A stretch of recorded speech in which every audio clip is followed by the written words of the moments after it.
Darkness falls across the land. The midnight hour is close at hand. Creatures crawl in search of blood to terrorize y'all's neighborhood. Hello, and welcome back to another edition of the Redsun Unofficial podcast. I am, of course, Suisoldier, joined by my co host, Jolly. Hello, ladies and gentlemen. It is wonderful to be here for another episode. Indeed. And what an episode we have for this bi weekly installment, landing us smack dab in the middle of October, just in time for some good old fashioned spookiness. Splendid. You've been talking about this episode for much longer than October, so I'm very excited to get into it and let I've you been excited, get at it. yeah. Yeah. Halloween's a good time. Halloween's a good time. I know I'm jolly and, all the Christmas and stuff, but I am quite a big fan of Halloween. It's, I want to say my favorite holiday ever, but it's pretty, it's up there, but it's in contention with Christmas because man, the tail end of the year is just so full of Yeah, hype. they really backload it. If I was, I was like the guy who invented Christianity or whatever, a couple thousand years ago or something. Like Oh, I would have spaced it out a little better. You know what I mean? the guy who created Christianity. You know what I mean? Jesus. Do you get what I'm saying? Though, like I don't know. I would have pushed Halloween back like a month or two. I don't know. I think I would just add more in because That's a better idea. I like that idea. better, Halloween, Rich. right on the tail end of October, like Yeah. when the weather just starts to change, is like, yeah, No, that's perfect. you got a point. What would you fill it with? Uh, well, I don't know if we need a Valentine's Day. A bite. What's in the time slot? Um,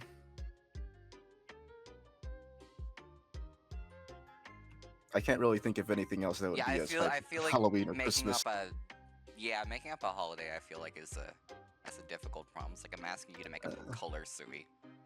Yeah, or like It's kind of like Americans. yellow, but it's Americans have Thanksgiving to look forward to, but and 4th of July. yeah, but 4th of July, dude. Other countries must like have it so bad. That's like such a perfect because there ain't nothing else going in that time frame. You know what I mean? yeah, that's the thing. I It's guess like, most oh, cultures have a summer festival sort of thing. they must, yeah. Like, well, Japan has all their like scary stuff right Yeah. in the summer. Yeah, I was gonna say it's also like I guess everybody doesn't have the same weather at the same time. That's fair. But anywho, besides the hardest question of all time, we've got some decent news to go over before we get into, the topic of our little Halloween special. First off, I think it's fair to let's go over some Redsun news. I feel like somebody has been doing something else that's worth talking about. Not his RPG, but something else. Yeah, no brain farts this time. My DLC is finished. It's already out. You can go play it. But I'm currently trying to run the Artifictional for this month. The October 2024 division of the Artifictional. It is a modded Smash Brothers Ultimate.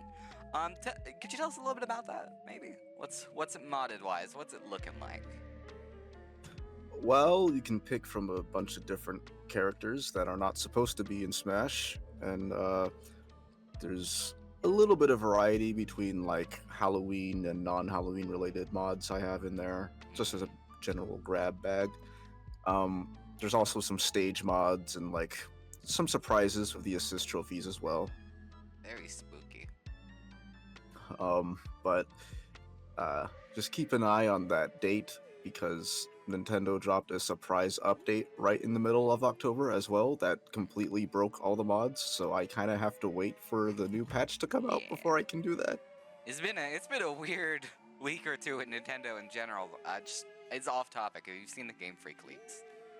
I have. Dude, it's fucking crazy. not I'm not addressing the elephant in the room ones. I'm talking about just the other neat stuff. I read a little bit of it. The way, Oh no. dude, there was some crazy shit in there. There was the fucking Pokemon creation myth, the actual one that actually exists. Among other crazy shit. I'm not talking about the elephant in the room. I'm just talking about other stuff. But I'm not like the biggest Pokemon fan. I not don't care for Pokemon, too but sure I think it's very about all of it. interesting. But Like, it is very interesting.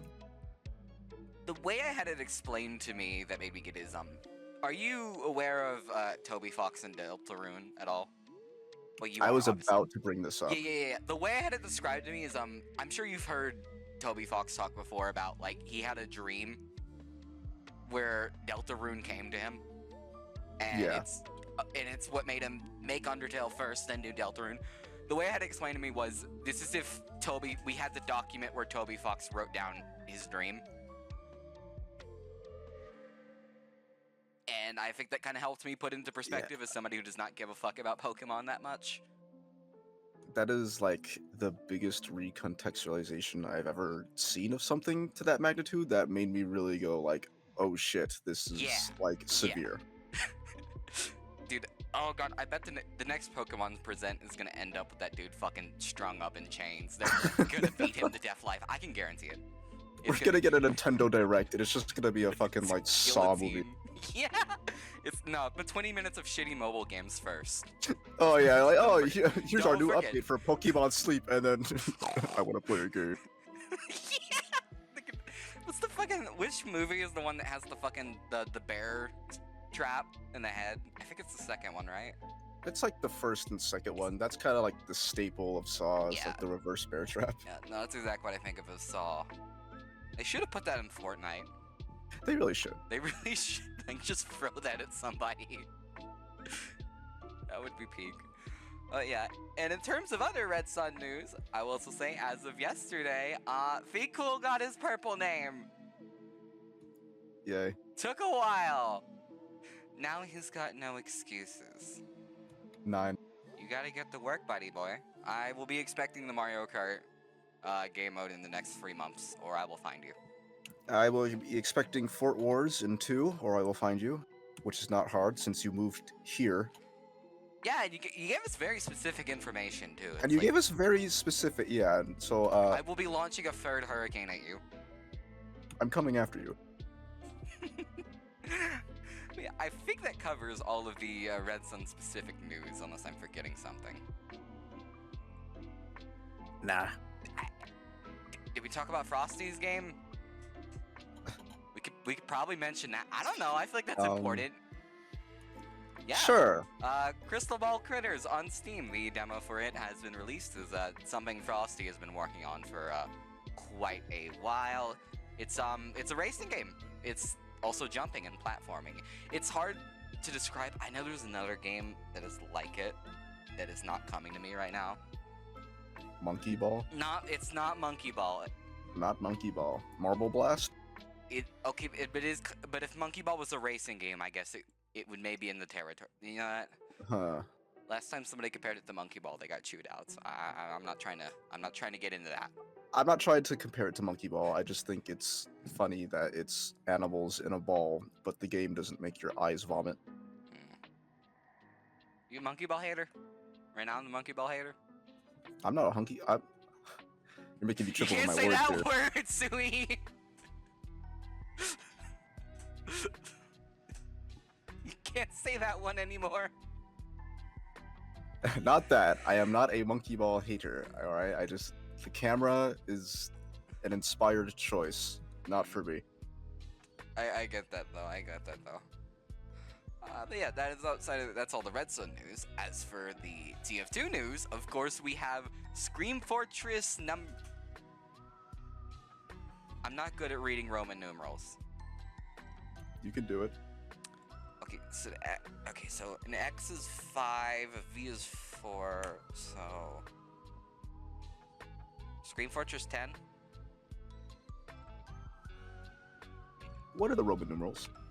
So I thought X was 5 and V was 4 and 1 is 1. So is this wrong, Sui? That's 16. Oh. Wait, what does X mean? 10? X is 10. Okay, that. And V is 5. V is 5. Okay, that. I see where I got mixed up. In hindsight, I'm pretty sure 4 is just 4 straight lines, and it doesn't become a symbol yet. Don't correct me. Let's just not worry about it. Scream Fortress 16 has released this year. The wiki just calls it Scream Fortress 2024 though, so I got myself in trouble for nothing. For nothing. Say 10 again. Did I say 10? Okay, well it says 2024. Scream Fortress 2024 is what I meant. That's what the wiki says. Started off excited, like Scream Fortress, and then just went 10. Okay, sorry. I'm sorry. Scream Fortress 16 is out, you all know. Yeah, it's good stuff. I don't think we predicted anything correctly. But it wasn't really a prediction. It was what we more wanted. of a wish list. I mean, Dynamite got in, and the Freaky Fair got in. Freaky Fair actually turned out to be pretty fun. I quite like Freaky Fair. Yeah, like I said, I hadn't played any of these maps really before they came into the server or came into TF2. Very pleasantly surprised by Freaky Fair. I like the canteens. Very funny. I haven't had enough time playing it to say if it's fair or not. Like if it's well balanced. It is not fair. But it's funny. Some of it could be unbalanced and fun. How much money you get when you Yeah, it's like fucking purchase. 400 for the midpoint. You get 400 per capture on both teams. Well, you get 400 for capturing the last point too, but as free CP, that's not very important. Oh my. In terms of other maps, just to go over the whole thing, we had Blaze Hatton, which is a conversion of Manhattan for zombie infection of all things. That's fine. It's a very pretty map. It reminds me of Dynamite in the whole like fiery everything. And I honestly I really like having like MVM maps converted into something like this, you know? Like even if it's not normal TF2, it's it's a TF2 game mode outside of MVM. I'm cool with that. I like that idea. We got Circus of all things. I swear to God, Circus was last year, was it?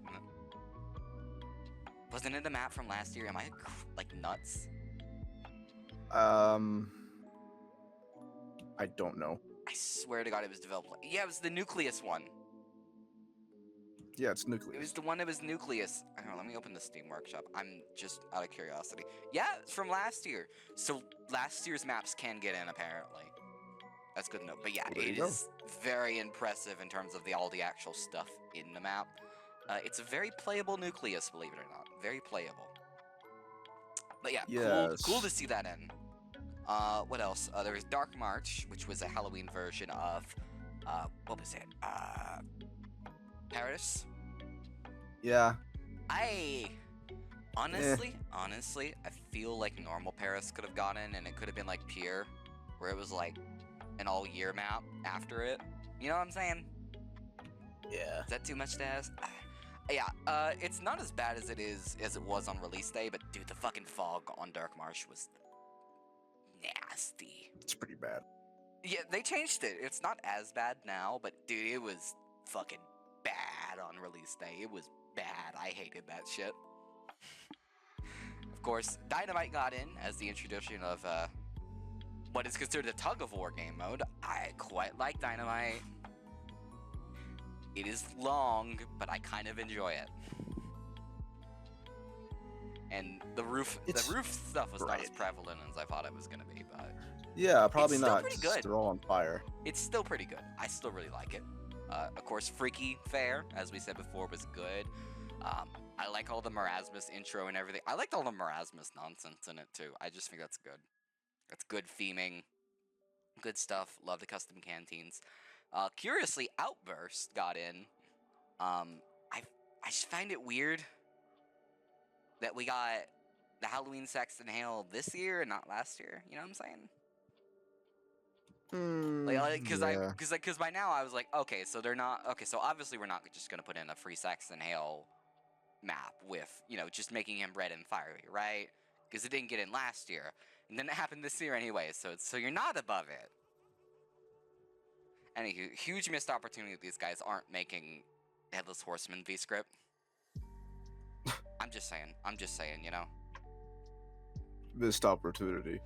To be, like, the Halloween Hail does have some custom voice lines. I do appreciate that.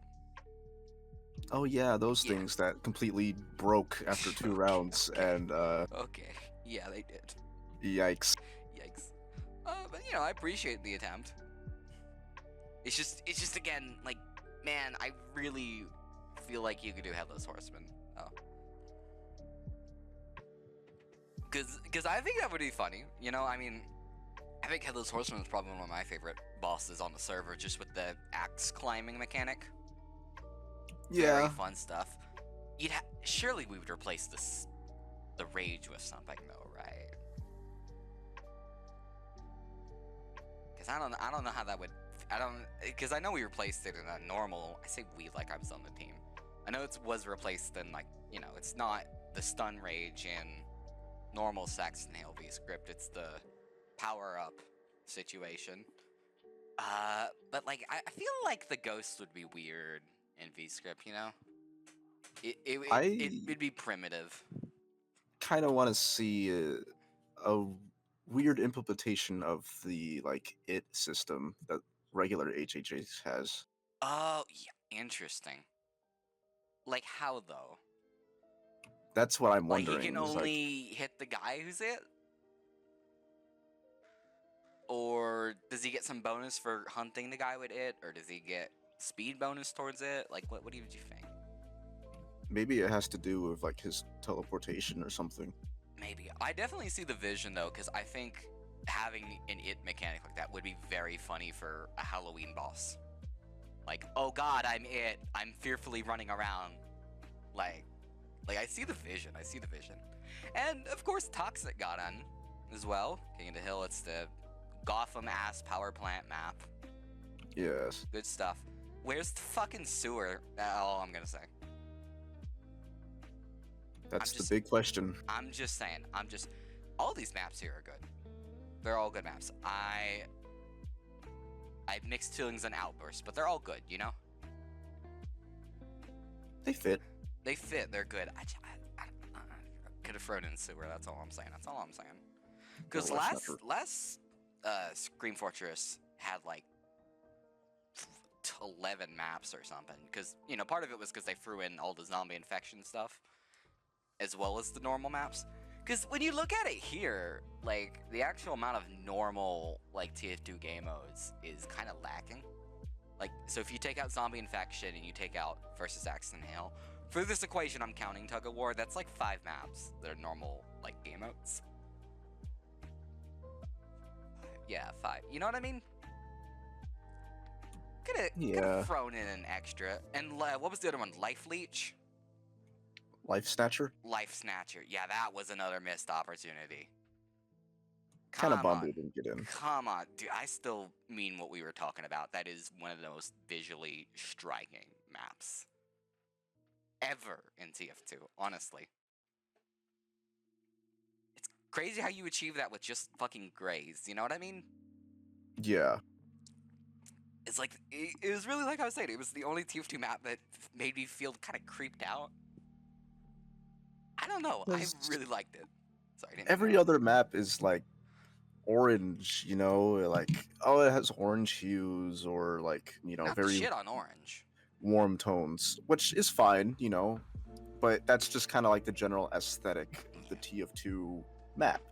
So when you take all of that away, just make it complete dead gray, and then have something completely different that is not like a restructured casual map like that's just been Halloweenified, you get something that completely takes you off guard when you spawn in and see the Life Snatcher, and you're just like, what in the hell?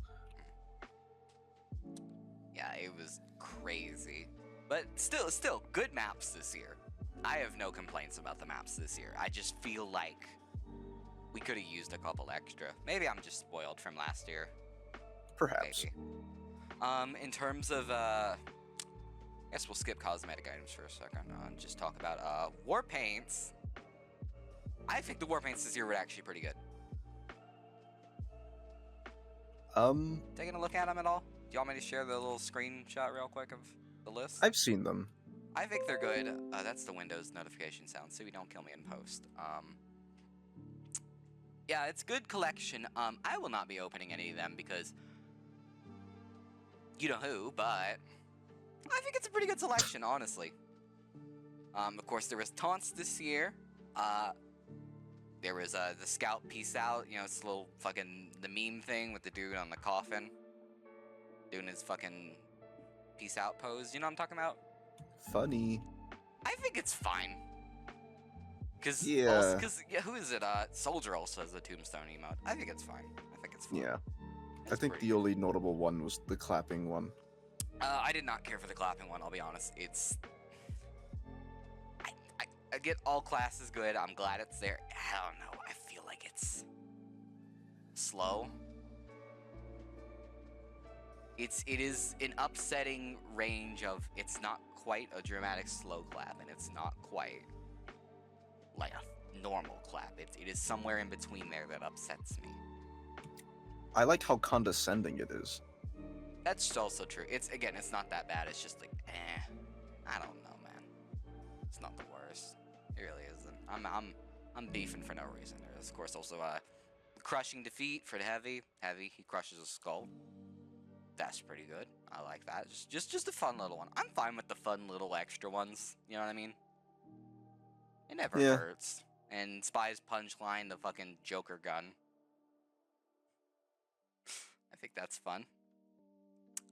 Let's see, and unless I'm missing anything else, we can just move on to the cosmetics, which I'm going to pull up a different thing for because it is displayed by class instead of rarity on the wiki. I hate you.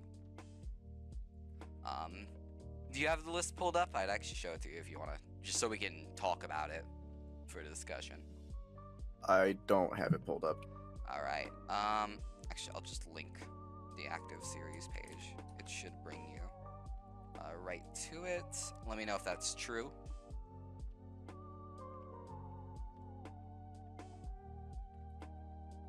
Does it bring you to the active series? The terrifying trove case? Alright. So just go over it. I'm not even trying that word. The V-Script man's avatar, but it's a hat. Spider Sights, Dusk Duster, Manhattan Project, Nightfall Veil, Defaced Detonator, Strikeout, Fleet Commander, School Nuisance, Witch Doctor is our common blues, Strigoi Stare, I think I fumbled that, Nuclear Necessity, Shadow Shroud, Deldozer, Surgeon General, and Hellish Overlord as our purples, Badlands Bandito, Containment Carryall, Contaminated. That was a bad fumble. Carryall, Duality of Mantle, and Chiromancer's Kit. And then is the only red, Seer. What do we feel about this selection? Seer being the only red kind of makes me disappointed. Yeah, it's weird. It's weird. No all class big boy? Nothing all class, no other red, just a turban. Not even for like pyro. a weird pet like we got during summer. Nope. It's alright. It's not a terrible case. It's not a terrible case. I like some of the stuff in there. It's okay. People flipped out over the fucking strikeout. I remember. I don't remember. Yeah. And hey, we did get a pirate hat.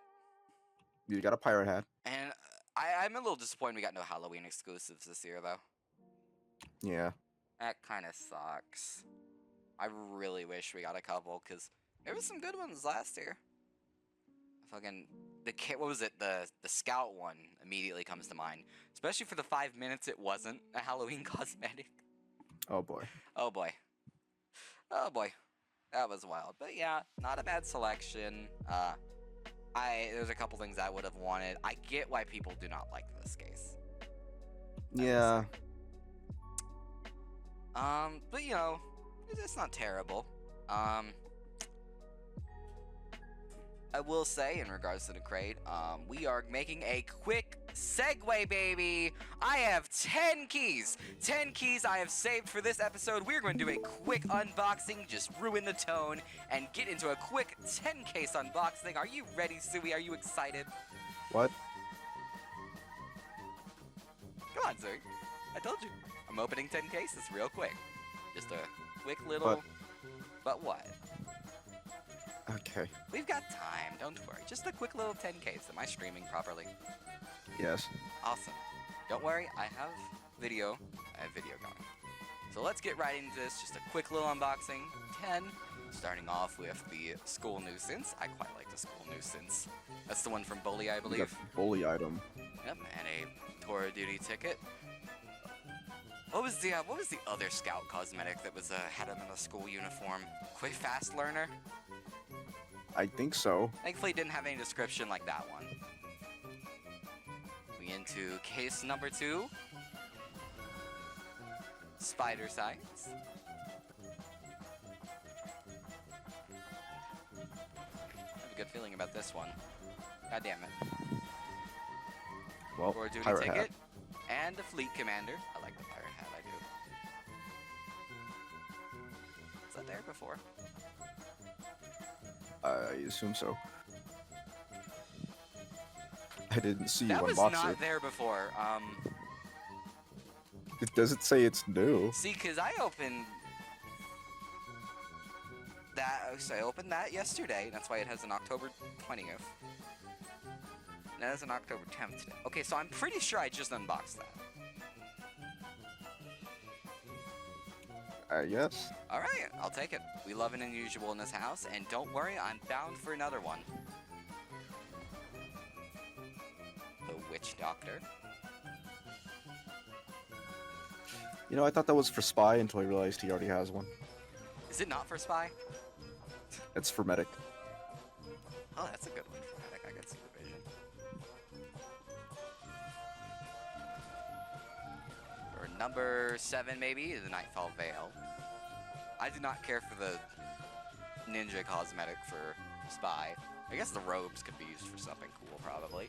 For number... So another weakest pirate one. fleet commander, baby. Alright, last 3. I'm feeling good. Are you feeling good, Sui? I'm feeling great. God damn it. For number 9, we have another school nuisance. Please, please give me something good. I paid a lot of money for these keys. Number 10, we have the Hellish Overlord. That was a terrible unboxing. Could have been a lot worse. I did get unusual out of that. Alright, so we got that out of the way. Was it worth it? Just a little bit of excitement before we get into our dread and terror and awfulness. And we are returned to begin the main topic of our episode and what we have to share. And of course, I'm sure I'll let you lead the start, talk about what we have planned and what all we're doing. Since it was your idea. So, our topic of discussion today is all about scary stories. Scary, Now- spooky stories. Scary stories, they could be anything. Creepypastas, urban legends, stuff you've heard around the campfire. But all in all, it's something that just shakes us to the core in terms of spookiness, you know? Indeed, indeed. What And, would you Ooh, you first, actually. well, like a really good Halloween movie said, life's no fun without a good scare. Mm. So, I'll direct this question to you, Jolly. Do you have a favorite scary story?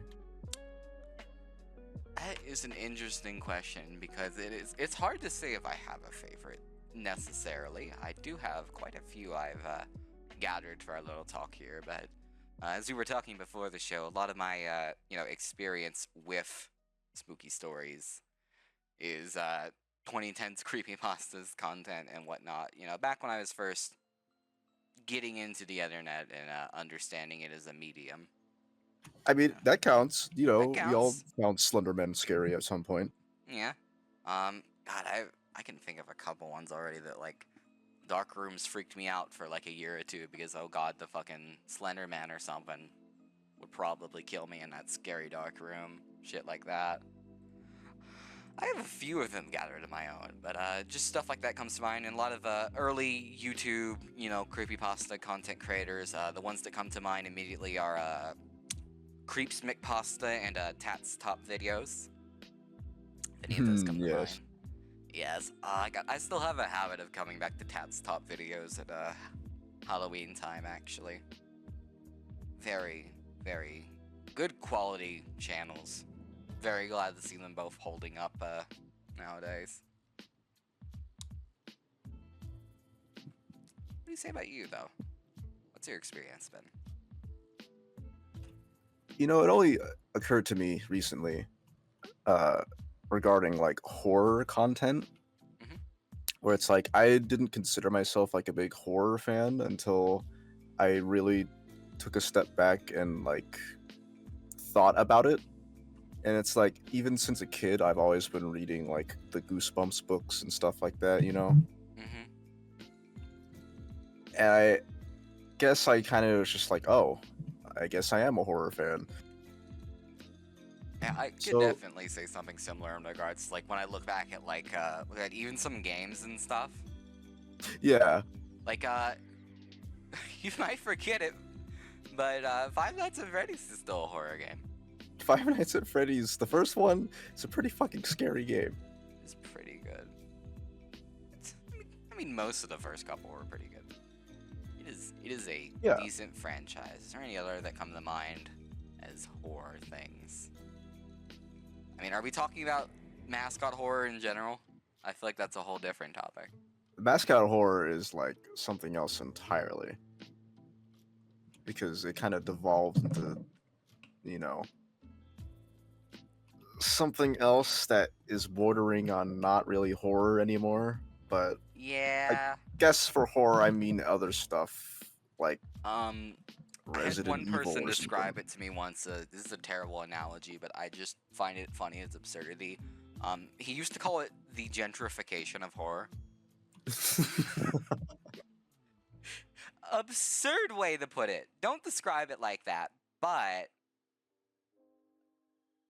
I like 10% see where he was going with that, though. Yeah. It's not the worst way to put it. But, It makes sense.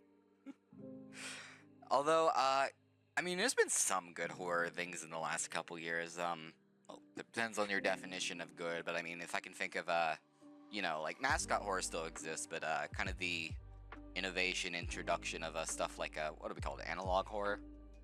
A lot of slop, Yeah. don't get me wrong. A lot of garbage, but a lot of honestly good stuff in there. I mean, My favorite one still has to be like Local 58. well, Local 58 was like before that was a thing, and it's still goated. It still is so good. I think a lot about what was the one? The laying down on the fucking front lawn one. Dude, the Dude. fucking contingency plan, yeah. Yeah, That one's fucking like, dude. incredible. Just incredible. Is there any other early YouTube horror things I could think of besides like outside of like specifically creepypasta stuff? Trying to think, because a lot of things really did just get folded into what we would consider creepypasta too. That is true. Oh God, I thought of a trend that wasn't mascot or analog. The EXE games. Oh, Ooh, buddy. yes. Technically, it's Look. creepypasta, but like Uh, that kind yeah. of came in some things. That was EXE has full been circle. very transmorgified nowadays, and now God. I can't think of EXE without also Sentenced to thinking Friday about Night Funkin'. Friday Night Funkin' mods. God, they're still working on that game, you know. Apparently. I actually just learned out recently, the whole like blew all the money on cocaine thing. That was a joke that the developers made up themselves. Which there's probably some lesson there to learn about, you know, misinformation and how it spreads and whatnot. Something that was like very definitely a joke now that I'm reading back on it. But like for 3 fucking years, I genuinely just thought they blew all the money on coke and disappeared. Also consider that the people who made Friday Night Funkin' all were from Newgrounds, Yeah. but the game that they made for people for Newgrounds was completely inundated by a younger audience that does Mhm. not have that sense of humor. Yeah. So the instant they said, "Oh, we blew it all on heroin and coke," I knew it was like, "Oh, that you know, that's funny. That just means they're working on the Yeah, game." I didn't know that. I never hung around Newgrounds. So But I yeah, genuinely, when I heard that, I genuinely, just for the last 3 years, it's up until like a couple months ago, when I finally learned, oh, it was a bit. I genuinely just thought that was what happened. yeah, the 14-year-olds on Twitter really did not take kindly to that sentiment. Yeah. Is what it is, though. Horror's good. I'd say horror's a good place right now. And, if you'd like, I know, you have a couple selection of stories. I have a couple selections of stories. If we'd like to, start with any of them. I do have one that would be appropriate to start as a very just short primer story that I remember from back in the day. It's a very short one. Unless you have one that you think is very good to start with. Go ahead. Alright, this one is very short, but there's a good chance I believe everybody in the audience and room will remember. This is from... I cannot find the name of the author immediately, because this is a bad repost site, but I suppose that's also in the nature of creepypastas. From February 20th, 2009, The Keyhole. A man went to a hotel and walked up to the front desk to check in. The woman at the desk gave him his key and told him that on the way to his room, there was a door with no number that was locked and no one was allowed in. Especially that no one should look inside the room under any circumstances. Of course, the man followed the instructions of the woman at the front desk, going straight to his room and heading to bed. But the next night, his curiosity on the room would not leave him alone. He walked down the hall to the door and tried the handle, which, sure enough, was locked. He bent down and looked through the wide keyhole. Cold air passed through it, chilling his eye. What he saw, though, in the hotel room was in the corner a woman whose skin was completely white. She was leaning her head against the wall, facing away from the door. He stared in confusion for a while. He almost kicked on the door out of curiosity, but decided not to. This disinclination saved his life. He crept away from the door and walked back to his room and returned to bed. The next day, however, he returned to the door and looked through the wide keyhole. This time, all he saw was redness. He couldn't make anything out besides a distinct color of red, unmoving. Perhaps the inhabitants of the room knew he was spying the night before and had blocked the keyhole with something red. At this point, he decided to consult the woman at the front desk for more information. She sighed and said, "Did you look through the keyhole?" The man told her that he had, and she said, "Well, I might as well tell you the story. A long time ago, a man murdered his wife in that room, and her ghost haunts it. But those people were not ordinary. They were white all over, except for their eyes, which were red." And that is the story. Again, very old, but it's one I very distinctly remember as one of the first ones I read back in the day. Debatable how it holds up. Huh. but it's a very old one. Quaint. It's one I remember. Yeah, very quaint, very short story. I think it's quite nice. Suppose the proper way to go about it, though, would be to swap things between each other, swap stories back and forth. Do you have one that you think would be a great first place to start? Well, for you, anyways. You know, I have this book here full of classic horror tales. Really now. Yes, they're all short stories, although I'm realizing now the one that I wanted to read is 16 pages long. Oh boy. And I'm thinking about Don't some of the know- stuff I cut out because it was too long. Like, I was Don't originally... know if we have the Oh, time man. for that. Oh, buddy. Maybe next Halloween. I'd originally fucking... One of the ones I was originally looking to put in was Abandoned by Disney. But that was far too long. That is a good fucking story. That is a good story. It is very long, though. I cut out most of the longer offerings I had in mind. Of course, maybe if we have time, we might come back to it. But do you have any other stories? Maybe from the book? Well, how about the Telltale Heart? I'm so certain I remember the name of that. You should. It's from Edgar Allan Poe. Oh. I think I know that name. I'm playing Sui. I'm playing Sui. Do not be Miss Psychic Blast. No. Yeah, the Telltale Heart. Short. Please go ahead. Only 4 pages. It's good enough. Oh, good lord. I just Take realized I have those. to read Edgar Allan Poe. I can think of Bear worse with people me. to read. Yeah, but he, it's very Shakespeare-esque. Anyway. I can read it if you're wanting me to. It's fine.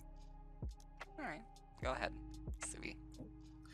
Here's The Telltale Heart by Edgar Allan Poe. True. Nervous. Very, very dreadfully nervous I had been and am. But why will you say that I am mad? The disease had sharpened my senses, not destroyed, not dulled them. Above all was the sense of hearing acute. I heard all things in the heaven and in the earth. I heard many things in hell. How then am I mad? Hearken and observe how healthily, how calmly I can tell you the whole story. It is impossible to say how first the idea entered my brain, but once conceived, it haunted me day and night. Object there was none. Passion there was none. I loved the old man. He had never wronged me. He had never given me insult. For his gold I had no desire. I think it was his eye. Yes, it was this. He had the eye of a vulture, a pale blue eye with a film over it. Whenever it fell upon me, my blood ran cold, and so by degrees, very gradually, I made up my mind to take the life of the old man, and thus rid myself of the eye forever. Now this is the point. You fancy me mad. Madmen know nothing, but you should have seen me. You should have seen how wisely I proceeded, with what caution, with what foresight, with what dissimulation I went to work. I was never kinder to the old man than during the whole week before I killed him. And every night, about midnight, I turned the latch of his door and opened it, oh so gently. And then, when I had made an opening sufficient for my head, I put in a dark lantern, all closed that no light shut out. And then I thrust in my head. Oh, you would have laughed to see how cunningly I thrust it in. I moved it slowly, very, very slowly, so that I might not disturb the old man's sleep. It took me an hour to place my whole head within the opening so far that I could see him as he lay upon his bed. Ha! Would a madman have been so wise as this? And then, when my head was well in the room, I undid the lantern cautiously. Oh, so cautiously. Cautiously, for the hinges creaked. I undid it just so much that a single thin ray fell upon the vulture's eye. And I did this for 7 long nights. Every night, just at midnight. But I found the eye always closed, and so it was impossible to do the work. For it was not the old man who vexed me, but his evil eye. And every morning, when day broke, I went boldly into the chamber and spoke courageously to him, calling him by name in a hearty tone. and inquiring how he passed the night. So you see, he would have been a very profound old man, indeed, to suspect that every night, just at 12, I looked in upon him while he slept. This is a very long 4 pages. You'll get through it, boss. You'll get through it. Upon the 8th night, I was more than usually cautious in opening the door. A watch's minute hand moves more quickly than mine did. Never before that night had I felt the extent of my own powers, of my sagacity. I could scarcely contain my feelings of triumph. To think that there I was, opening the door little by little, and he not even to dream of my secret deeds or thoughts. I fairly chuckled at the idea, and perhaps he heard me, for he moved on the bed suddenly, as if startled. Now you may think that I drew back, but no. His room was as black as pitch, with a thick darkness, for the shutters were close-fastened, through fear of robbers. And so I knew that he could not see the opening of the door, and I kept pushing it on steadily, steadily. I had my head in, and was about to open the lantern, when my thumb slipped upon the tin fastening, and the old man sprang up in bed, crying out, "Who's there?" I kept quite still and said nothing. For a whole hour, I did not move a muscle, and in the meantime I did not hear him lie down. He was still sitting up in the bed listening, just as I have done, night after night, hearkening to the death watches in the wall. Presently I heard a slight groan, and I knew it was the groan of mortal terror. It was not a groan of pain or of grief, oh no! It was the low, stifled sound that arises from the bottom of the soul when overcharged with awe. I knew the sound well. Many a night, just at midnight, when all the world slept, it has welled up from my own bosom, deepening with its dreadful echo the terrors that distracted me. I say I knew it well. I knew what the old man felt and pitied him, although I chuckled at heart. I knew that he had been lying awake ever since the first slight noise, when he had turned in the bed. His fears had been ever since growing upon him. He had been trying to fancy them causeless, but could not.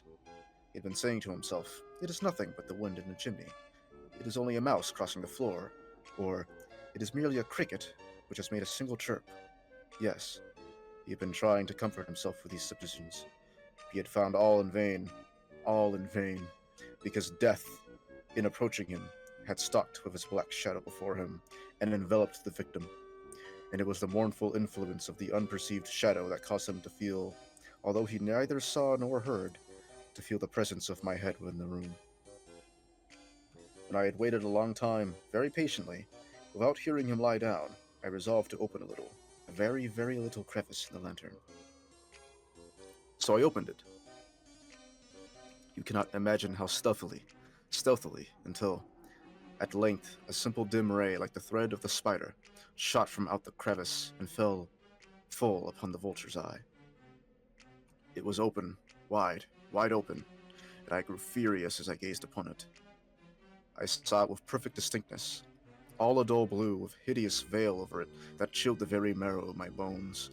But I could see nothing else of the old man's face or person, for I had directed the ray, as if by instinct, precisely upon the damned spot. And I have not told you that what you mistake for madness is but over-acuteness of the sense. Now, I say, there came to my ears a low, dull, quick sound, such as a watch makes when enveloped in cotton. I knew that sound well, too. It was the beating of the old man's heart. It increased my fury, as the beating of a drum stimulates the soldier into courage. But even yet I refrained and kept still. I scarcely breathed. I held the lantern motionless. I tried how steadily I could to maintain the ray upon the eye. Meantime, the hellish tattoo of the heart increased. It grew quicker and quicker, and louder every instant. The old man's terror must have been extreme. It grew louder, I say louder, every moment. Do you mark me well? I have told you that I am nervous. So I am. And now at the dead hour of the night, amid the dreadful silence of that old house, so strange a noise as this excited me to uncontrollable terror. Yet for some minutes longer I refrained and stood still. But the beating grew louder. I thought the heart must burst. And now a new anxiety seized me. The sound would be heard by a neighbor. The old man's hour had come. With a loud yell, I threw open the lantern and leaped into the room. He shrieked once, and once only. In an instant, I dragged him to the floor and pulled the heavy bed over him. I then smiled gaily to find the deed so far done. But for many minutes, the heart beat on with a muffled sound. This, however, did not vex me. It would not be heard through the wall. At length it ceased. The old man was dead. I removed the bed and examined the corpse. Yes, he was stone dead. I placed my hand upon the heart and held it there many minutes. There was no pulsation. He was stone dead. His eye would trouble me no more. If still you think me mad, you would think so no longer when I describe the wise precautions I took for the concealment of the body. The night waned, and I worked hastily, but in silence. First of all, I dismembered the corpse. I cut off the head and the arms and the legs.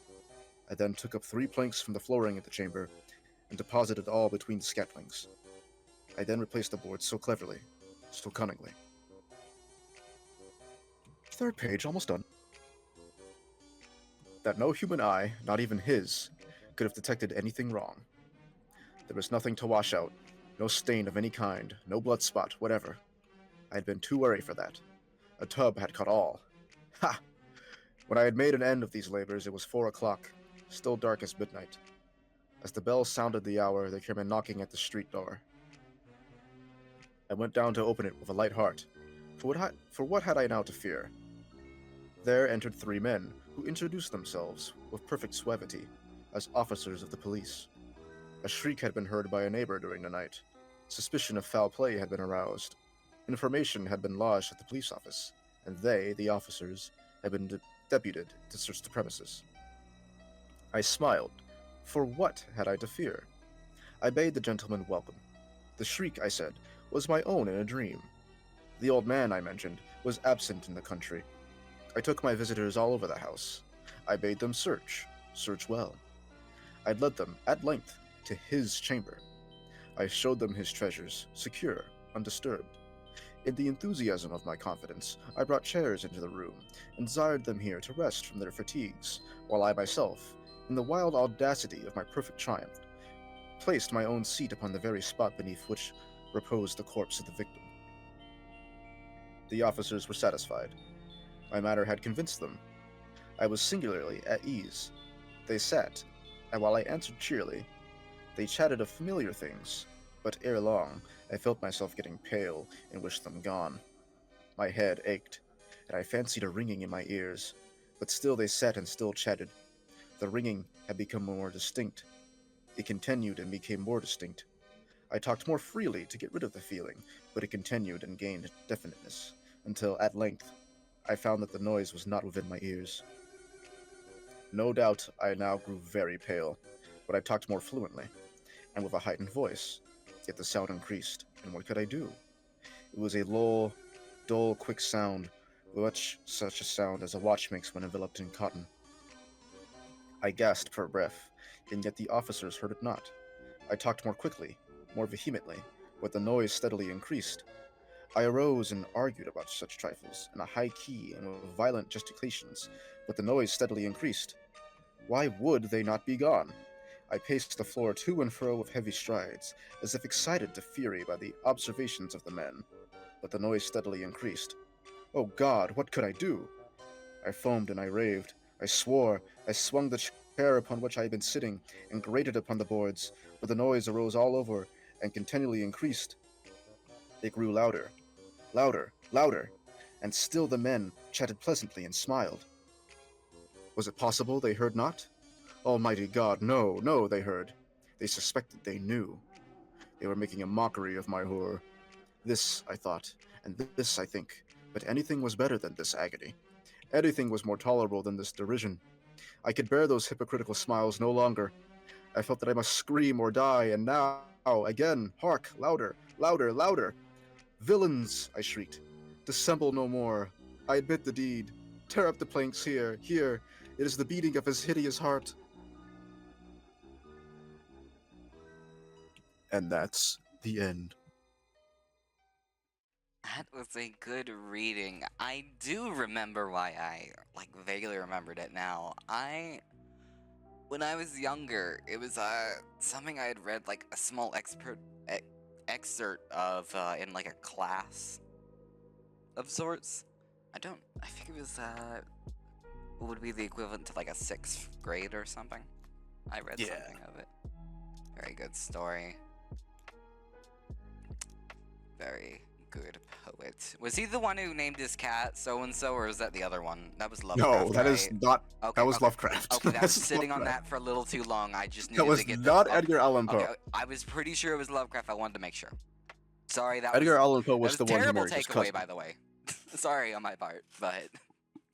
It's okay. He's not innocent. just came to... Oh, I'm sure they're not... All the poets got fucking something going on.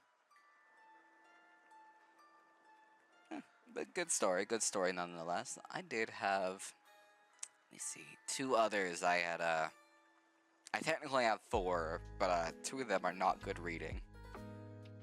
No. The first one, which was not good reading, was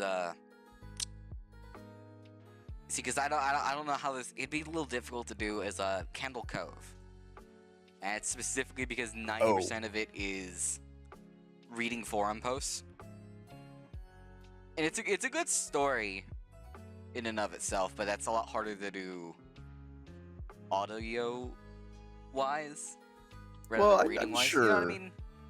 people know about Candle Yeah. Cove. Like they understand. No, it's a very good story. I do recommend it. I just mean, like, for each time I'm gonna have to name the person's whole name and the subject of the forum post like that. Yeah. It's just 'cause the format of it. It's a good story. It works when read. It's just my point is that's not something that works audio. Yeah. That's a If recap. you haven't, go read it. Very good. The other one I had was another one that's technically a creepypasta. But it is one man hide and seek. If you remember Yeah, I that have at all. not heard it. Okay, so it's a little... I think I could technically read it, but it's basically... It's more like a guide to a made-up ritual than it is necessarily a story. I see. I can link it to you real quick. It's a very good one. It's styled as a sort of Japanese folktale. I don't think it's an actual one. I think it is just... That's what the framing of the story was. Since you fill a stuffed doll with rice and a crimson thread and whatnot, you stab it a couple times, and you play hide and seek with it. It'll come to life and try to kill you. I very much remember the telling of this one and some of the video adaptations, especially of it. It's very detailed. It's very good. But again, it does not translate super well into pure audio. That's fine. But it is a very good one. I would like to mention it. In terms of the 2 I did have that were readable, one of them is a little... I don't know why there was a Windows sound. This one is much shorter. Well, not much shorter. It's longer than my other story, and it's a good few paragraphs, but it is not super duper long. The other one I did have was a good bit longer, and it's one I very much remember hearing back in the day, but never actually reading the actual story of. So it would be something very fun, I think. But we'll get to that when we get to that. I think I will begin the first one, the shorter of them, which you may or may not remember, was called Where Bad Kids Go. Oh. Do you remember it, or is it not that? It's a very curious O. I have not heard of it. I am intrigued. Alright. Let me sit up, and prepare. Terrible throat.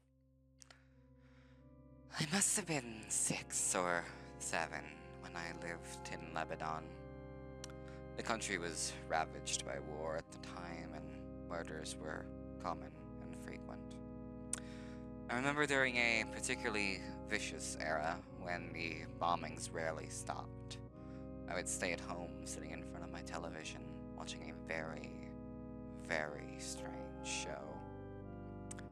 It was a kids' show that lasted about 30 minutes and contained strange and sinister images. To this day, I believe it was a thinly veiled attempt on the part of the media to use scare tactics to keep kids in place because the moral of every episode revolved around very uptight ideologies. Stuff like bad kids stay up late, bad kids have their hands under their covers when they sleep, and bad kids steal food from the fridge at night. It was really weird, and in Arabic to top it off. I didn't understand much of it, but for the most part, the images were very graphic and comprehensive. The thing that stuck with me most, however, was the closing scene. It remained much the same in every episode.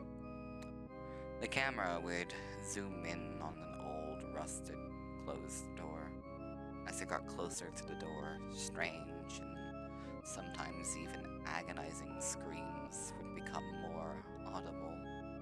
It was extremely frightening, especially for children's programming. And then the text would appear on screen in Arabic reading, "That's where bad kids go."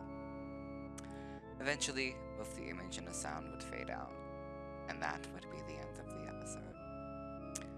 About 15 or 16 years later, I became a journalistic photographer. That show had been in my mind all my life, popping up in my thoughts sporadically. Eventually, I'd had enough and decided to do some research. I finally managed to uncover the location of the studio where much of the channel's programming had been recording. Upon further research, and eventually traveling on site, I found it was now desolate and had been abandoned after the war ended. I entered the building with my camera. It was burnt out from the inside. Either a fire had broken out or someone wanted to incinerate all of the wooden furniture. After a few hours of cautiously making my way into the studio and snapping pictures, I found an isolated, out-of-the-way room. After having to break through a few old locks and managing to get the heavy door open, I remained frozen in the doorway for several long minutes. Traces of blood, feces, and tiny bone fragments lay scattered across the floor. It was a small room and an extremely morbid scene. What truly frightened me, however, and what made me turn away and never want to come back, was the bolted, caged microphone hanging from the ceiling in the middle of the room.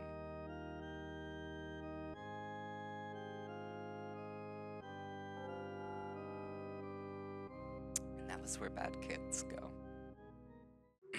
Ooh. Ooh. Yeah, it is, again, it's a very short, simple one, but it's one I do remember. And I tried to pick most of these from ones I have memories of, to some degree. Yeah. Well, the rest of my stories would be too long to tell, so I guess I'll just segue into stuff we have memories about. I mean, I have another story. This is true, actually. You have another one. I do have one more, which is a little bit longer. I had another third one, actually, that we talked about for the episode I was not going to do on this one. But I will say, I'm actually not going to name it, but I will say, I'm going to send it to you, actually, because we did talk about it earlier. It does actually read pretty well in this format. I understand it's an absurd setup. I need you to bear with me. That name and that picture, it's It's related. We'll leave it at that. that makes it worse. I remember it. It was a pretty good story, but the other one I had, which this one's going to be a mostly blind reading, because I have memories of the story being told about 10 years ago, but I've never read the actual story, is the Ronald McDonald House. I suppose that means anything to you? It doesn't, but I don't think it bodes well. Does not. Doesn't bode well at all. God, have you seen how much they're charging for a quarter pounder nowadays? That's the real horror. That's the real horror, dude. Fucked up here. I can begin the story, though, for good and ready. This one is a good bit longer. It may be as long as your Telltale Heart. It might not be. It is a good bit longer than the other ones, but it's also, like, every line is a different fucking paragraph. It's just one of those Right. stories. Yeah, it's still pretty long. We'll get over it. I didn't notice this actual website had tags for each story. Mental illness places weird is this one. Alright, but I'll begin promptly. I'm sure you've heard of the Ronald McDonald House Charity. They provide housing for the families of sick kids when they're in the hospital. Seems pretty innocent, right? Well, there's another side to the charity. There's another type of Ronald McDonald House. One that not many people know about. It's one in most big cities. You won't find it by looking for it. It doesn't have an address, it doesn't have a sign above the door. It doesn't even have windows. No, the only way you'll see it is if you're taken in there. That's how I found it. I've never met my real parents. I've been in and out of foster families and group homes here in Detroit since I was a kid. I'm 15 now, and I'm what they refer to as a bad kid. Always causing trouble, always getting thrown out and placed with another unsuspecting good doer who thinks they can help me. I always prove them wrong. My caseworker sat across the black metal table, looking weary and frazzled. On the table between us was a thick, letter-sized brown envelope, my case file. Well, your reputation has preceded you, she said. And now you only have two options: military school in Lansing, or the Ronald McDonald House, which has miraculously cleared you for acceptance. I didn't have the patience for drill sergeants and 5 a.m. reveille. And how bad could a halfway house named after a fast food clown possibly be? The Ronald McDonald House it was.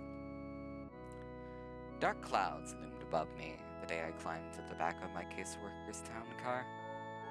A few belongings in my backpack, and the clothes on my back, that was all I was allowed to take. One of the few belongings was a photo album filled with the pictures of all the foster families I'd been with. It was nice to remember some of them, even though I had royally fucked it up each time. I've had a few cases who went through the Ronald McDonald House, the caseworker said from the front seat. Things went so well for those kids, I never had to transfer them anywhere else. In fact, the house took over the case file and everything. We drove into downtown Detroit, past all the familiar landmarks. I'd been thrown out of one foster home just outside town, as I snuck into downtown Detroit with some neighbors' kids, sneak into a dive bar. Good times. Well, here we are. The car came to a stop. I looked out the window. We had parked in front of a tall, gray, windowless building, sandwiched between two industrial buildings on a narrow city street. I noticed there was an address on the building to my left, and there was one on the building to my right, but none on this particular building. Not even a sign. Are you sure? I asked, hesitating as I opened the car door and climbed out of the back seat. I slung my backpack over my shoulder, clinging tightly to the strap, and followed the caseworker up to the windowless metal doors. She pressed the buzzer, spoke to someone inside, and the door clicked to unlock. We walked in. As soon as the metal doors closed behind us, I noticed the pin drop. Silence. It was the sort of silence that's so oppressive and empty, it almost deafens you. Across the dimly lit lobby, there was a glass window with someone inside. A secretary. she was turned away, typing something intently. We walked over to the window. The caseworker rang a bell on the counter, and the secretary spun around in her chair. Her face was painted like a clown. Like Ronald McDonald, in fact. She even had the short, curly red hair. But otherwise, she wore a typical white nurse's dress. I wanted to laugh at how bizarre it was, but I couldn't. A chill swept down my spine. Something was not right. I watched as the nurse and my caseworker interacted. Paperwork was passed through the window, and the caseworker slid my case file under the glass. The nurse slid her some papers to sign. As my caseworker signed the papers, the nurse looked at me. Her smile should have been warm and welcoming, but all I saw in her eyes were hunger. I can't stay here, I stammered loudly. Take me to the military school in Lansing, please. What's the matter, sweetie? The nurse asked, her voice muffled slightly by the glass. Afraid of clowns? I looked into her hungry eyes. Now there was a malicious glint as she laughed. My caseworker laughed too, obliviously, and said, Now, don't overact. You'd hate the military school. Besides, this will be good for you. Yes, said the clown nurse. This will be good for you. Before I could object, I heard a slam behind me. I spun around to see an open door in the far corner of the lobby, to the left of the front desk window. There was no one there, just some light that flooded in. And then creeping shadows. Shrill, echoing laughter and growing shadows along the wall inside the door. Oh, said the caseworker, here comes the welcome committee. As I stared in horror, clutching the strap of my backpacker, the caseworker patted me on the back for the last time. Don't worry, honey. It'll be different this time. You'll feel right at home here. I promise. She turned to go. I felt bile churning in my stomach. No, I said desperately. You can't leave me here.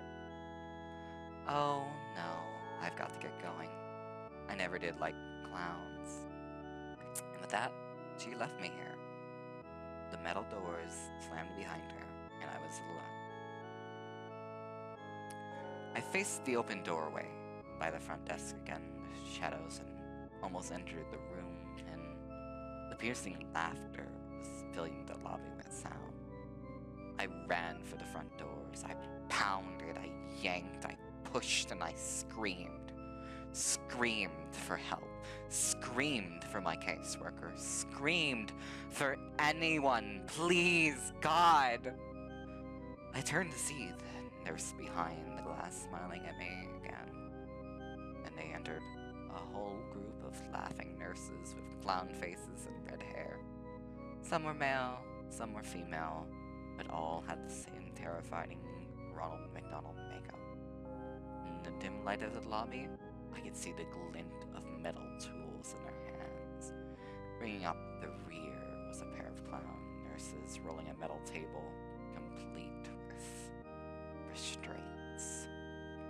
Get the fuck away from me! I screamed. I pounded at the metal doors again.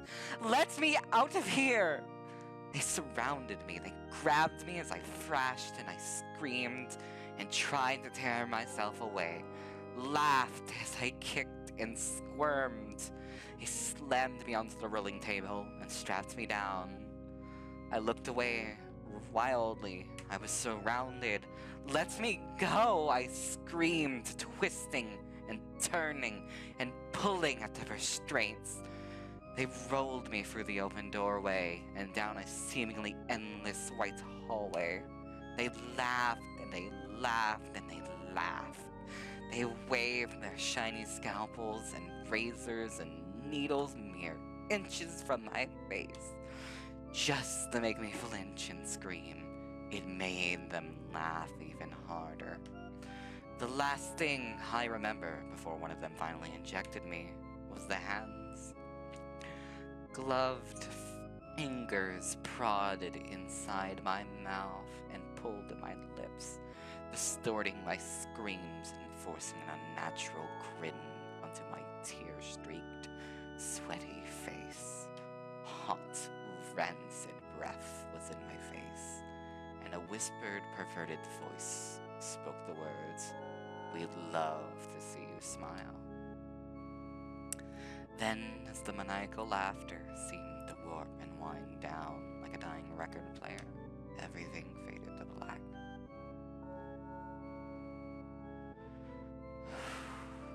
I opened my eyes and was blinded by bright lights above, shielding my groggy gaze from the fluorescent bulbs. I turned on my side and looked around.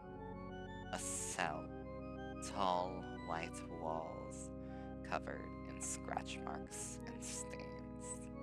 There was a small drain in the corner of the floor. My toilet, perhaps.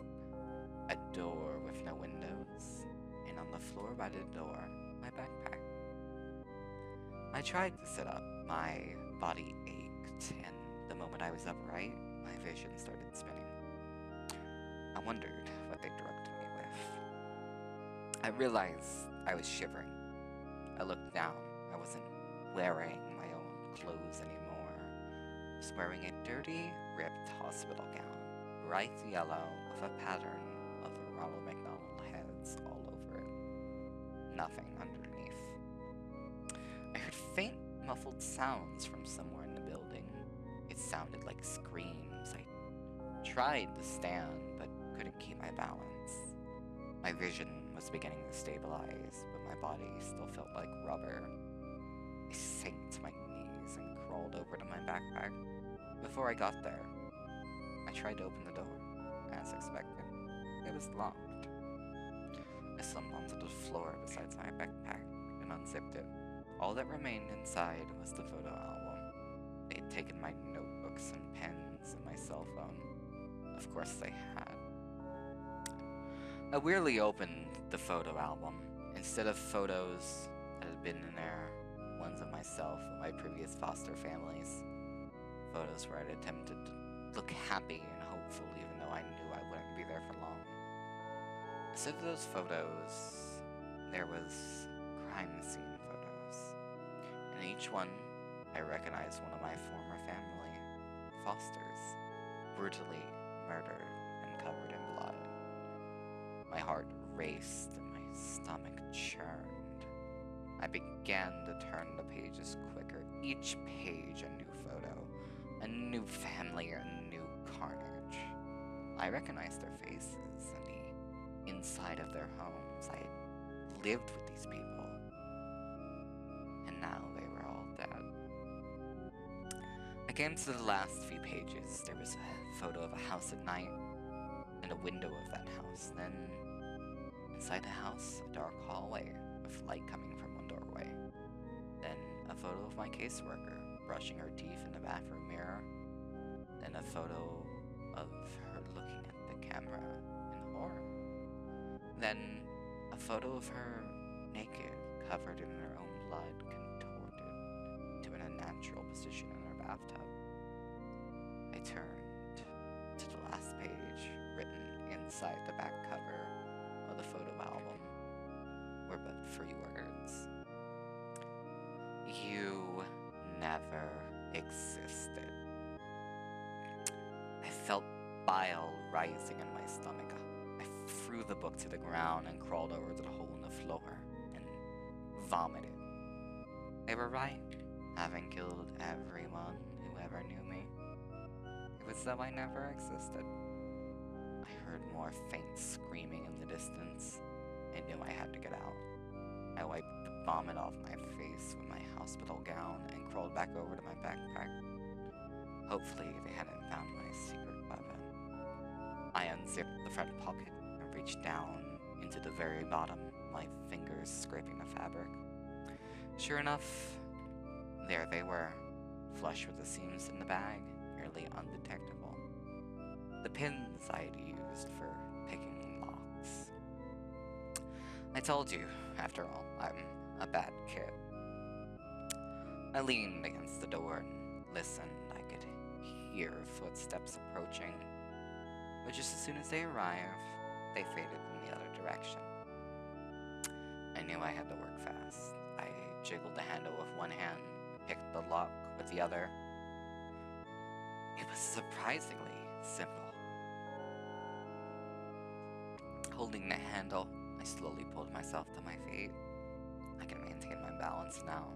I pulled the door open, just a crack. A clown nurse darted past, my heart almost stopping, but his footsteps didn't slow or change and soon faded. He didn't even notice me. I poked my head out the door.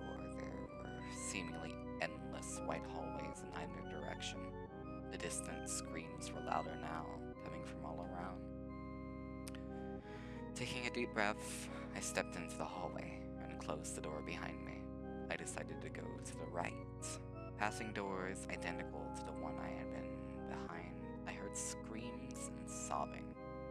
I stopped for a moment at one door and heard the crying of a child inside. I jingled the handle to see if I could let him out. Locked. I kept moving, looking behind me every few seconds to make sure no nurses had come from the hallway. And then I passed a set of white double doors. I stopped again. The word "play place" was written in tall, thin letters across the width of both doors. I heard more screaming coming from within, screams of multiple people, and laughter. The insane, shrill laughter of the clown nurses. I shuddered. I was afraid to find out what sort of torture was happening inside, and I knew I had to keep moving. I saw a door ahead with a stairway symbol and headed for it. As I opened the door, I glanced between me and saw two clown nurses emerging from the place room. Their white nurse outfits were covered in streaks of blood, and I quickly shut myself in the stairwell, hoping they hadn't noticed me. The stairwell was dimly lit with cement walls and rusty railings. I looked at the door I had just closed. There was a red number 5 on it. I must have been on the 5th floor. I decided I had to get to ground level. Each footstep echoed as I began to descend the stairs. I couldn't hear the screaming anymore, just a low, deep humming, like pipes in the walls. It was a welcome respite. I finally came to the door numbered 1. The staircase seemed to descend a few floors lower. I stopped here and slowly peeked through the door. More white hallways, but no clown nurses to be seen. So far, so good. I stepped through the door and walked into the hallway. I noticed I couldn't hear any screaming on this floor, just the buzz of the fluorescent tube lights above. I came to the end of the hallway and another set of double doors. A large red cross, the kind you'd see on a lifeguard stand or first aid kit, was painted across the width of them. I pressed my ear to one door, and all I heard was a slow, rhythmic pulse, like a machine at work. And faintly, a beeping sound, like you'd hear in a hospital room. I knew I shouldn't have opened the door. I knew this wasn't the exit, and that I should keep looking. But I had to see. I turned the handle, it wasn't locked, and I peeked inside. It was a cavernous white room. Fluorescent lights flickered and buzzed, and I saw wires hanging all around, and hanging from the ceiling in rows. Kids. Kids in hospital gowns like mine, attached to the white wooden crosses affixed to the ceiling. Literally crucified. They were silent, their heads drooping forward, their eyes either closed or staring at nothing. Some seemed to twitch a bit, but most were still. Their crosses swung back and forth very slightly. And the hanging wires, they weren't wires. They were intravenous tubes attached to the kid's wrist. Tubes sucking out their blood. I almost vomited again, right then and there. In the very center of the room, amidst the rows of hanging crosses, I could see where the rhythmic pulsing sound came from. A huge steel cylinder, which seemed to be collecting the blood from all of the tangled tubes that dangled from the kid's wrist. I opened my mouth to scream, to cry out in anger. And all I could say was, "What the fuck?" That was when the alarms began to sound, loud and piercing like the police sirens of hell. They must have realized I was missing. I shut the doors and frantically glanced around the hallway to see if anyone was coming. No signs yet. I ran for the stairwell. As soon as I entered it, I heard the laughter from above, echoing and reverberating. The clown nurses were coming. I stumbled down the stairs as fast as I could. I must have gone another 3 stories before I reached the basement. I found myself running through a dark, sewer-like hallway with small light bulbs overhead every 10 yards or so. The smell of decay and rotting flesh grew more and more pungent as I ran. The laughter continued behind me. I managed to glance over my shoulder and see a group of them running after me. I saw them come in the light and become silhouettes again. Their smiling faces, gleaming knives, and needles pushing my adrenaline to the max. I ran past alcoves full of stacked, rotting corpses. But I couldn't stop. I couldn't think of anything but escape. I turned a corner and found myself facing the metal rungs of a ladder in the wall. I climbed until my head smacked the ceiling. Below me, the shadows and laughter grew closer. Their footsteps slowed. They were close and they knew it. I pushed the ceiling above me, heaving upward, panting and screaming. The clowns were below me, laughing and waving their scalpels. Something cut my leg. I screamed and pushed last time. The ceiling gave way as a manhole cover slammed over the asphalt above, a circular opening. I climbed out and frantically pushed the cover back over the hole, blocking out the laughter of the clown nurses below. I lay there on top of the manhole cover for a few minutes as I caught my breath. Rain fell on my skin. The turbulent night sky above was a welcome sight. I looked around. Abandoned buildings, broken glass. No lights, no cars, no signs of life at all. A police siren somewhere in the distance, then silence. I climbed to my feet, with pain shooting through my leg. I looked down and saw the cut on my ankle where a nurse had slashed me. Bastards. Limping the best I could, I started to walk. "Hello?" I called out.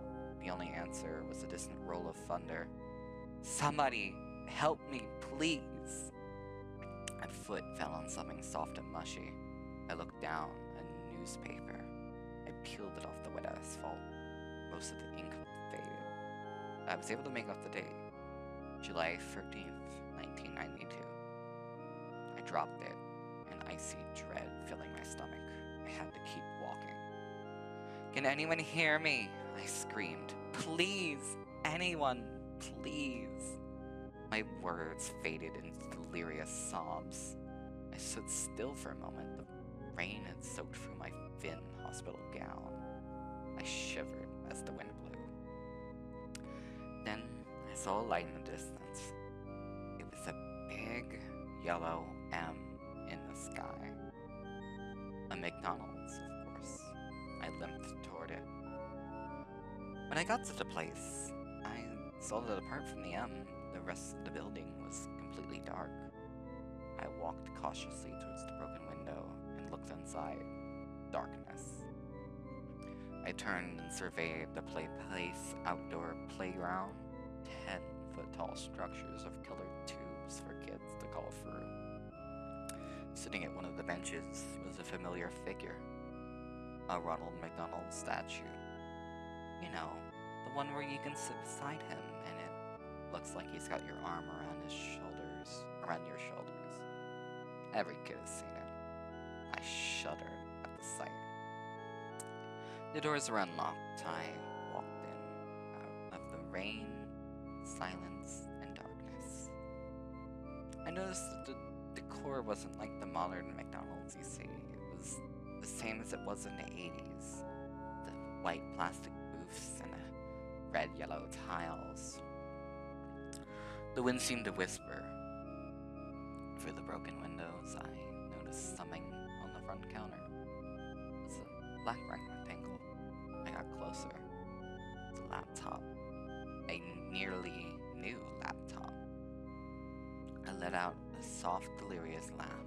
I knew what I was supposed to do.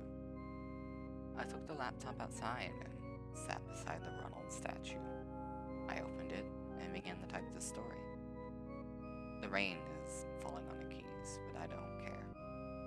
There's nothing left to do now, but wait. Because I've been noticing out of the corner of my eye. Ronald is trying to look over my shoulder. He's laughing now. And all I can do is join him.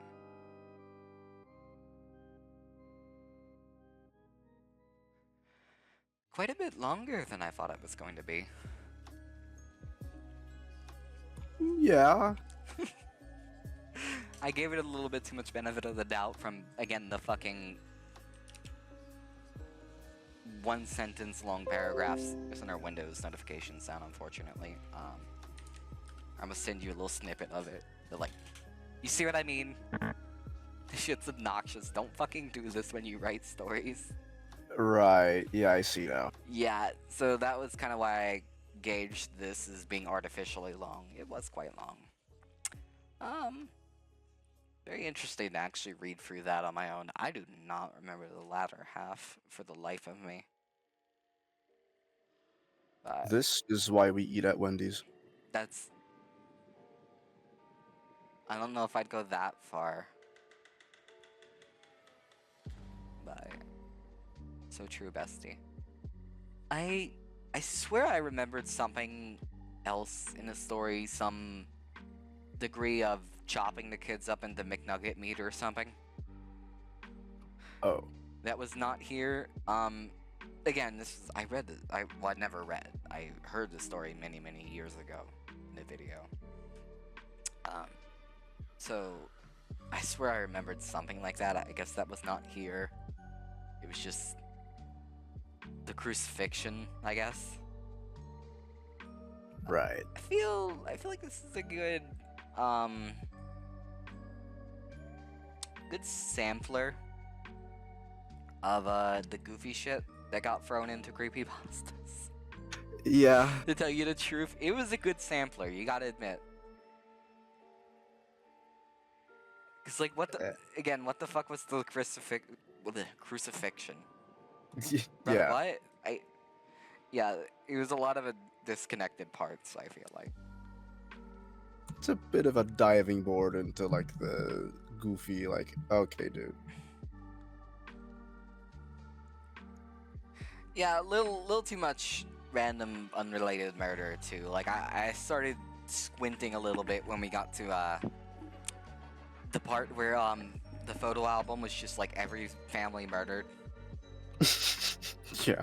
That was the part where I started realizing, Mhm. okay, now hold on a minute. And it was also by that point I looked at the sidebar and I realized I was nowhere near done. Too. Like, oh, brother. Oh, brother. There's some crazy fucking things in the comment section of this Wikipedia page. I gotta read this one. Did the author got influence from the Pizzagate QAnon conspiracy theory, or is it just a coincidence? Huh? What kind of question is that? What kind of question is that? Oh god, that wasn't even from 2009. That was from 3 years ago. What? Huh? Is this individual real? Who the fuck starts a conversation like that? Jesus. Alright. That was a story and a half. You know, kind of makes me glad that SCP has the quality control it does. I don't know if I go that far, but Look, there are definitely some sure, stinkers. calling it quality control. There are some stinkers in there, but for the most part, Look, I'm if you not have just saying something, it fell off. I'm just saying name any SCP from 5,000 onwards. okay, well, I'm talking 5,000 and a little bit below. I don't. 4,000 too. I don't pay attention to anything above like 5 or 6. It kind of lost me because they started introducing like risk class, and it's like you do a little bit too much. I get why they made a change, but there's plenty of other cool horror things that have happened over the last couple of years. I mean, SCP is obviously cool before it, you know. God, I'm gonna hold myself back from the rant I want to go on. Is it about Breach again? I'm gonna make it one sentence. Secret Lab is single-handedly responsible for the kiddyification of SCP. Alright, done. Right. Done. Closing that can of worms because I can't actually go on that for an hour. I actually can. The actual like SCP stuff without secret labs or whatnot, but like the actual world building and like lore of all, it's really cool. Yeah, I really enjoy it. I really enjoy a lot of it. Can you think of any SCPs that come to mind? Well, you know, actually, put your money where your mouth is, Sui. I'm reading one to my mom right now this Halloween. She turned out to be a big SCP fan. Yeah. Right now I'm reading SCP-2718 to her, and that's What Comes After. That one's pretty creepy. Remind me which one that is. I may have memories. That's the one where the 05 guy dies and then comes back to life after they revive him because they were trying to contain death. Oh, is it the And 05 guy is like, we cannot let anyone else die. Okay, now because I know which one. Because I'll tell you what happens when you die. You feel everything, and everyone's like, oh fuck. So spooky, yes. Yeah, damn, I remember that one. There are a lot of great things that hit on like an existential level in SCP. Then it's not just like scary monster kills you ! Some of them are fun, to be fair. Some of them are the fun. Fucking killer cop car. I don't remember the name of that one, but I fucking adore that one.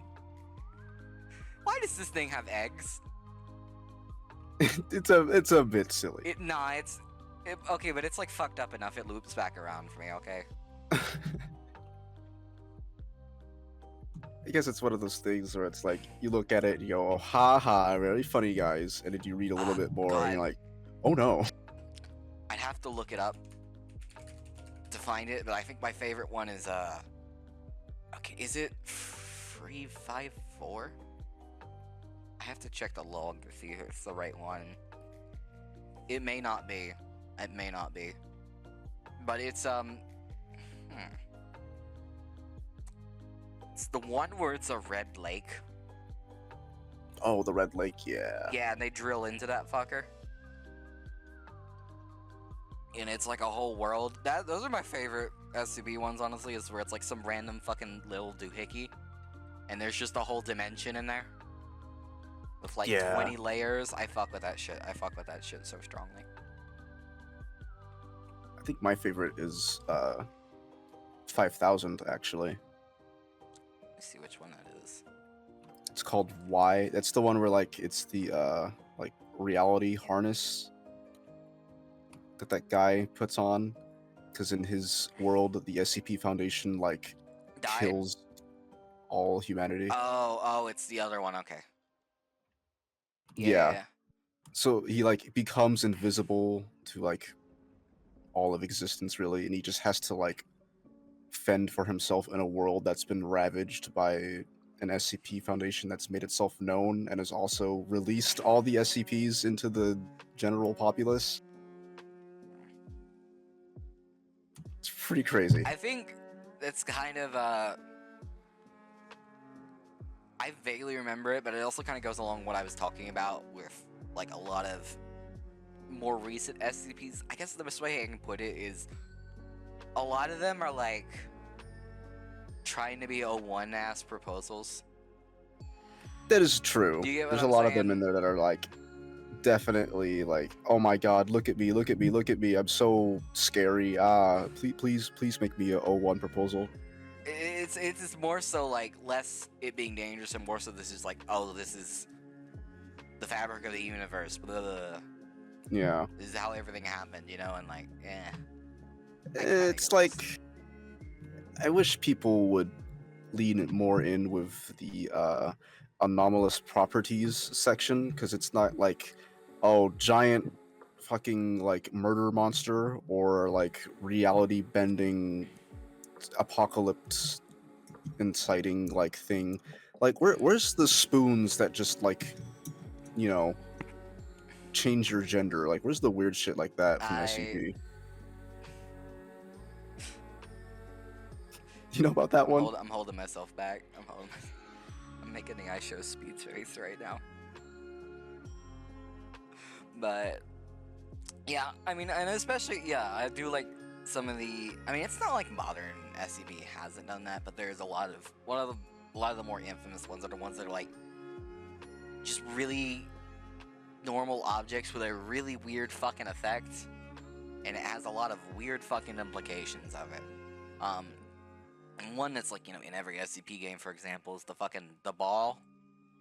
Oh, the ball, yeah. The ball. Or the coke that makes you immortal for like a minute and then you explode. Yeah. That's a good one. Not the same, but I like all the Dr. Wonders too. The Doctor one, yeah, those are pretty cool Mm. and funny. Like Dr. Fish. It was Mr. Fish. I like the SCPs also that are just normal motherfuckers. Yeah, they're like trying to like interrogate. We have like, to shove you in the basement. We can't have you in society, but you are sentient, so we're gonna give you like a gaming laptop or something. Yeah. I love that shit. Dude, the interview log for fucking Mr. Fish from I'm a fucking Wondertainment. fish. It's like, you don't know anything about why like your head is a fish? It's just like, fuck if I know, man. And though it's not SCP, it's something that does kind of go into the same territory nowadays. I don't know if you ever browsed it, but the Backrooms wiki. Yeah. So some people don't really like the SCP-ification of the Backrooms wiki, and I get that. I do. I think I definitely get, to some degree, there's more fun with it when it was just the one thing, the one dreadful infinite room and everything, and there was none of the nonsense. Like, I get it, but some of this shit's kind of neat. Like, I've done a few deep dives into the wiki of just like, oh, okay, so I'll just start. The way I have done it is, you know, start on level 0, you know, your normal room, what would we call it? The office. And just keep reading, clicking on different level links. There's like 20 connectors for each one. Stuff like that. And that's kind of fun. Like, oh, we go from room 1 to room 283. Now we're in a fucking mega play place. Where does this one end after I read for the whole article? Oh, this one can go back to level 22. Fucking infinite car park with some circuses in it. Okay, cool. Read through that article. A lot of cool stuff in there. Reach the final floor. Wow, that's a link to room 69. Should I read this one? There's nothing in that room. Okay. But yeah, stuff like that. I think a lot of the anomalous stuff is kind of neat in here. And I like that there's a very consistent world building to the wiki of like the different like factions and everything in different groups. I like it. I think it's neat as a rabbit hole. I don't know. I was gonna say love and hate relationship with the backrooms, but thinking on it, it's kind of just hate. No, again, like I said, I fully get it. People do not care for the SCP-ification Yeah, of it. I mean, I think it's saw kinda it when neat. it first hit the scene. There's some good ideas, but I don't think they're executed the correct way, or if they should be executed at all. Well, Because I will say they've you know, gone. The site itself has gone through like a major rewrite over the course of the last year or two. So you may find it more interesting now. I'd say maybe, but maybe. my problem still kind of lies with like the whole principle. Mhm. Seeing how it started, because of course, like all these big things, it started on 4chan, with the original backrooms green text. Mhm. And it was kind of interesting. It brought attention to those places in our life that are like weird, like the whole liminal thing. Yeah. But then, like 2 months after that, people tried to SCP it to hell and back. And we got like there's different levels now, and the pool rooms, and actually there is a giant scary monster that kills you, and now there's all these people in hazmat suits that run around and they're trying to figure it out, and it's like, okay, you're trying too hard now. See, but it's like I don't know. To me, like the consistency between each of them is what ties it together. Is like the different bases and outposts that are logged, the different groups, and the occasional through lines of different monsters and the almond waters and whatnot. There's very few floors that have like its own specific boogeyman. At least as far as I remember reading it back in the, well, I say back in the day, it wasn't that long ago, but stuff like that. That's the main problem I have, is the boogeymen with it. I don't think there should be boogeymen in the back rooms, just the implication of them. That's how it started, was that last little line in the green text was, like, God help you if you've made a sound, because, whatever you think might be in here has just heard you. And that is why I found it so interesting, is because it implied existence of something else, but you don't know that until you explore this accursed place. And it was so, mysterious. It's like, am I alone? I don't know. But now if you just go, oh yeah, this is, the monster of level 7 who has a 5-star danger rating, and we know all about it, and here are our test logs from it, and it kind of takes away from the back rooms of the exploration and whatnot to make it. It's like, what's the point if the big scary monster you want so badly to exist in this level is already cataloged, and I don't know, it's like people wanted to turn it into like the jump scare mansion, or like a dungeon crawler almost, to me. Yeah.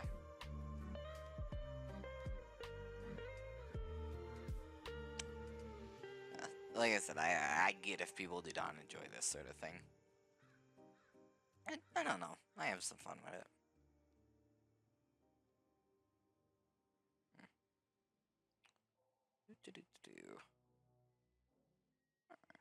I think that does cover a lot of like, at least to me, a lot of like modern horror content that immediately comes to mind. Yeah, besides the stuff we used to read, or at least I used to read. I don't know if you ever read anything. Like I said, the only thing I can really think of in that matter is like creepypasta stuff. Yeah, creepypasta. You never read Goosebumps or anything like that? I probably did, but I don't have any strong memories of Goosebumps. Right. There's like a shadowy image in my brain of a book I read about some like Goosebumps circus. Is it But Horrorland? I don't know. Any of the fucking Goosebumps books could be called Horrorland. The Goose Books. The Goose books. It was probably Horrorland then. That was like the big thing. Mm. That was like our Avengers Endgame for Goosebumps fans because it had all of like the. It was actually a pretty interesting premise. It was big, scary fucking carnival, right? Did it have Like Jack big Black? evil. No. It was big evil fucking amusement park, right? That's your big setting. Lots of variety.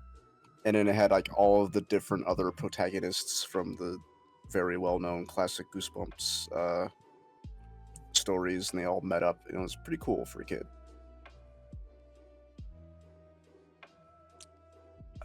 But Sounds cool. that isn't to say. Do you remember the Hub, right? The Hub? The Hub, the channel that used to have My Little Pony on it. Yeah. Yeah, that had the Haunting Hour, which was also from R.L. Stein. Mhm. That was for like horror for teens, you know. Like, oh, now you're grown up, you get to get the cool stuff, right? Mm. It kind of sucked. The Hub does put me on the memory of all the fucked up, like the subsect of My Little Pony creepypastas. Now that I'm I don't fucking want to get into like nah, we gotta cupcakes, talk the Rainbow Factories cupcakes and the shit. fucking yeah. No, you already said the two The ones I was Rainbow gonna. Factory. Fucking God, that's a terrible subset of memory. But Oh God, I remember a Rainbow Factory roleplay forum. well, a roleplay forum. Yeah. Oh no. How does that work? You don't need to worry about it, honey. You don't need to worry about it. Oh well. That's not a job for me to go back I'm to the sure Wayback if you Machine book. put exactly those words into Google, you could find something. But I do not know if it would be worth it. But yeah, with the Haunting Hour, there's one episode I always distinctly remember as being actually scary. Mm. I can't remember the name of it, but I'm just gonna call it Hollow Man. Sounds And like it's something about from Fallout. yeah, but it was about this like weird premise about this like man in black, right? Mm-hmm. And he's kind of like a harbinger, and he always kept quoting like this one Bible scripture. It was like, "We are the hallowed men," you know. I think it was implied that he was like one of the main characters' scarecrows because they were farmers.